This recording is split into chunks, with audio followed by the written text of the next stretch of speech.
Hi everyone, welcome back to another episode. In this video, I'm gonna let you know the ways to download and log in Amazon Music. So in order to download and log in Amazon Music, you just have to follow the simple steps.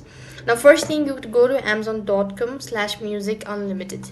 This is going to take you this sort of field. Here you could go and press on try it for free and log in into your account.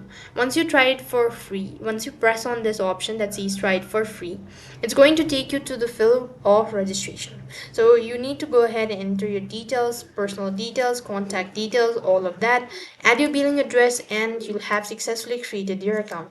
Once you purchase the Amazon Music, then you could go ahead and create a playlist, and in the following playlist you could also go ahead and download the music that you want to listen offline.